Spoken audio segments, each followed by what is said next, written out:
రాజ్యాంగంపై దాడిని తిప్పికొట్టాం.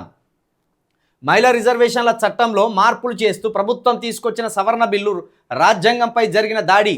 ఈ దాడిని ప్రతిపక్షాలు విజయవంతంగా ఓడించాయి. ఈ బిల్లు ఉద్దేశం మహిళలకు రిజర్వేషన్లు కల్పించడం కాదు, దేశ ఎన్నికల స్ట్రక్చర్ను మార్చడానికి చేసిన ప్రయత్నం.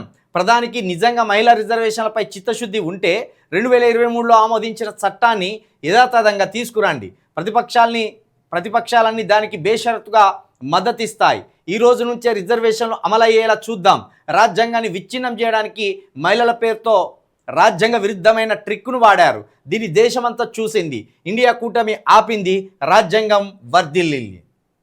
100% రాహుల్ గాంధీ గారిని పప్పానో అదనో ఇదనో అవమానించే రీతిగా ప్రయత్నం చేస్తున్నారు. కానీ ఒక మోడర్న్ పొలిటీషియన్గా రాహుల్ గాంధీ గారు కనిపిస్తారనేది కాదనలేని సత్యం. కొంత రాహుల్ గాంధీ గారు ఈ దేశానికి ప్రధానమంత్రి అయితే ఇంకేదైనా ఆధునిక భారతదేశం మన కళ్ళ ముందు కనబడుతుందేమో అనే వాళ్ళు కూడా ఉన్నారు. అయితే బీజేపీ ఏం చేసిందంటే మతం పేరుతోటి ప్రజలందరినీ మాయ చేస్తున్నది. ఇప్పుడు ఇక్కడ రాజ్యాంగం పైన దాడిని తిప్పికొట్టామంటే రాజ్యాంగంలో ఉన్న ఒక్కొక్క బలమైన చట్టాన్ని నిర్వీర్యం చేస్తూ బీజేపీ ముందుకు పోతుందనేది కాంగ్రెస్ వాదన.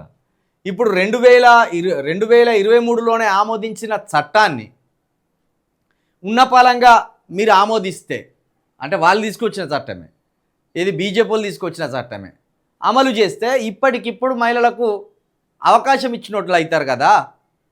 అది చేయకుండా 2011 నాటి సెన్సస్ ప్రకారం చేస్తే మహిళలకు అన్యాయం జరుగుతుంది కదా. ఇక మీరు మహిళా బిల్లు తీసుకొచ్చి ఏం లాభం అనేది రాహుల్ గాంధీ గారి వాదన, ఆ పార్టీ స్టాండ్. కాబట్టి వాళ్ళు రాజ్యాంగం మీద దాడిని తిప్పికొట్టినామని అంటారు, ఇండియా కూటమి ఆపిందంటారు, రాజ్యాంగం వర్ధిల్లిందంటారు.